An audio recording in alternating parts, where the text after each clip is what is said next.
There's no feeling more intense than starting over. If you deleted your homework the day before it was due, as I have, or if you left your wallet at home and you have to go back after spending an hour in the commute. If you won some money at the casino and then put all your winnings on red but it came up black. If you got your best shirt dry cleaned before a wedding and then immediately dropped food on it. If you won an argument with a friend and then later discovered that they just returned to their original view. Starting over is harder than starting up. If you're not ready for that, like if you've already had a bad day, then what you're about to go through might be too much. Feel free to go away and come back. I'll be here. Alright, thanks for coming with me on this trip. I'll understand if you have to take a break at any point. Just find a safe place to stop and quit the game. Don't worry, I'll save your progress, always, even your mistakes.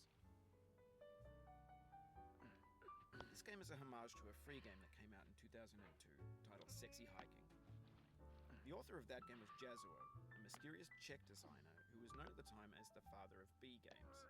And B games are rough assemblages of found objects. Designers slap them together very quickly and freely, and they're often too rough and unfriendly to gain much of a following. They're built more for the joy of building them than as polished products. In a certain way, Sexy Hiking is the perfect embodiment of a B game. It's built almost entirely out of found and recycled parts, and it's one of the most unusual and unfriendly games of its time. In it, your task is simply to drag yourself up a mountain with a hammer. And that act of climbing, in the digital world or in real life, has certain essential properties that give the game its flavor. No amount of forward progress is guaranteed. Some cliffs are too sheer or too slippery. And the player is constantly, unremittingly in danger of falling and losing everything. Anyway, when you start Sexy Hiking, you're standing next to this dead tree that blocks the way to the entire rest of the game. It might take you an hour to get over that tree, and a lot of people never got past it. You prod and you poke at it, exploring the limits of your reach and your strength, trying to find a way up and over. And there's a sense of truth in that lack of compromise. Most obstacles in video game worlds are fake. You can be completely confident in your ability to get through them once you have the correct method or the correct equipment or just by spending enough time. In that sense, every pixelated obstacle in Sexy Hiking is real.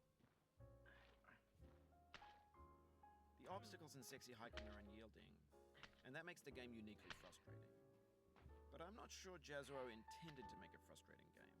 The frustration is just essential to the act of climbing, and it's authentic to the process of building a game about climbing. A funny thing happened to me as I was building this mountain. I'd have an idea for a new obstacle, and I'd build it, test it, and it would usually turn out to be unreasonably hard.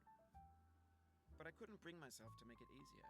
It already felt like my inability to get past the new obstacle was my fault as a player rather than as a builder. Imaginary mountains build themselves from our efforts to climb them, and it's our repeated attempts to reach the summit that turns those mountains into something real. When you're building a video game world, you're building with ideas, and that can be like working with quickset cement. You mold your ideas into a certain shape that can be played with, and in the process of playing with them, they begin to harden and set until they're immutable, like rock. And at that point, you can't change the world. Not without breaking it into pieces and starting fresh with new ideas. For years now, people have been predicting that games would soon be made out of prefabricated objects, bought in a store and assembled into a world. And for the most part, that hasn't happened, because the objects in the stores are trash. I don't mean they look bad or that they're badly made, although a lot of them are. I mean they're trash in the way that food becomes trash as soon as you put it in the sink. Things are made to be consumed and used in a certain context, and once the moment is gone, they transform into garbage. In the context of technology, those moments pass by in seconds. Over time, we've poured more and more refuse into this vast digital landfill that we call the internet.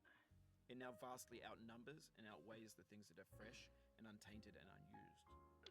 When everything around us is cultural trash, trash becomes the new medium, the lingua franca of the digital age.